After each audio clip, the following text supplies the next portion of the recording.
Hey, there's something I've been thinking about lately that I want to share with you guys to get your minds chewing. Sensei Mick and I were having a discussion about Brazilian Jiu-Jitsu, and this really comes to mind in the art of Jiu-Jitsu. It's also true in lots of different martial arts disciplines. So the story goes like this. When I was a kid, we used to have a half-hour drive to go to school and a half-hour drive headed back to our house. And so to kill the time, we came up with this game. And I asked my sister last week if she remembered the game. Of course, she didn't remember the game. But for some reason, I remember this. And the game was called 21. So the rules of the game, you take turns, me and her, or my mom and me, or her and my mom. You take turns, and you can count up by either one increment or two. But you can't go three, and you can't skip. And the goal is to land on 21. Does that make sense? So, for instance, I might say 1, and then it's your turn. You can say 2, or you can say 2, 3, and then it would be my turn.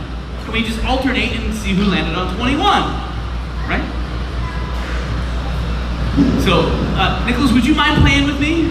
We'll just do an experiment, right? You've never played this game before. We'll just kind of go through it. Why don't you go ahead and start? 2, 3. Well, now you can say 4, or you can say 4, 5. 5, 6. So now you can go 7 or 7, 8. 9. Well, you can't say 9 because I said 9, but you could go 10 or you could go 10, 11. 12. 14, 15. 18. 20, 21. I win.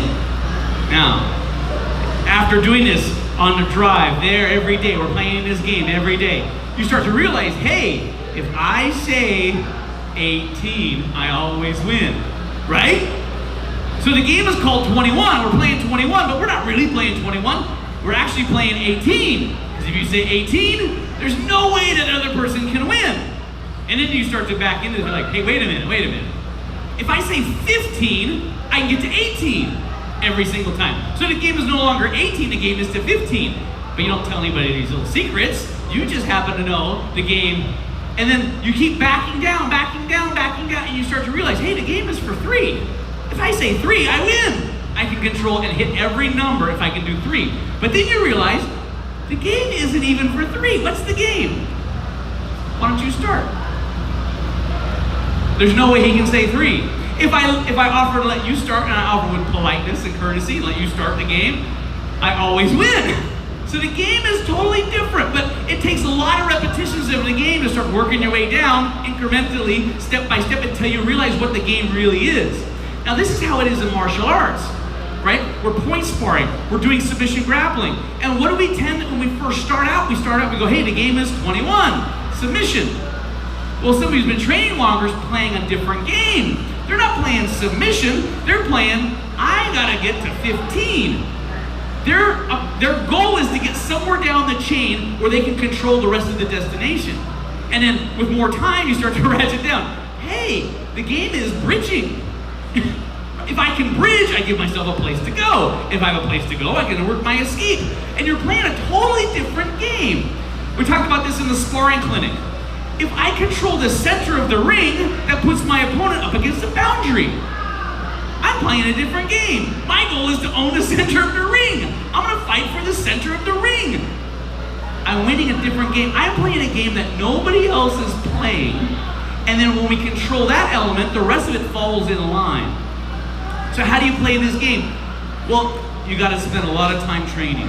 And you gotta be thinking about this, right? So I learned how to do this technique. In order to get to the end, what has to be true? Back up a step. I have to be able to do this before I can do that. Then you back up a step. In order to get to there, what has to be true? Well, I have to be able to do this. And so infinity kind of goes 2 different directions, right? You start at 0, you start counting up, and you can go on forever. But you can also count negative numbers and go backwards forever. It depends on which direction you want to do analysis. Do I want to gather 4,000 different techniques? Maybe. That's beneficial, no doubt. But there's another way to take a few techniques and back them down and understand them deeper and accomplish a step down the line backwards. What has to happen to get me there? What has to happen to get me there? And you can play that direction. Infinity in reverse. You continue to analyze things backwards and deeper, and then all of a sudden, if you're going that direction, you're able to play a game that nobody else is playing, right? This is what makes people so great at jiu-jitsu or martial arts, is they're playing a different game. I remember watching this guy, Professor Wally J, in his 80s. If he gets your finger, you're done for, right?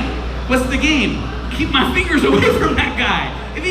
If I grab him, I'm done. Because he has access to my fingers. And here he is in his 80s, and he can hold you by your little finger and you can't get out. He doesn't even close his hand. He just holds you. He just knows how to do it in a way that you can't do that.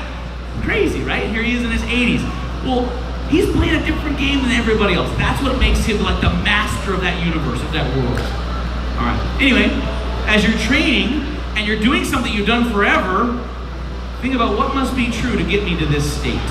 Yeah?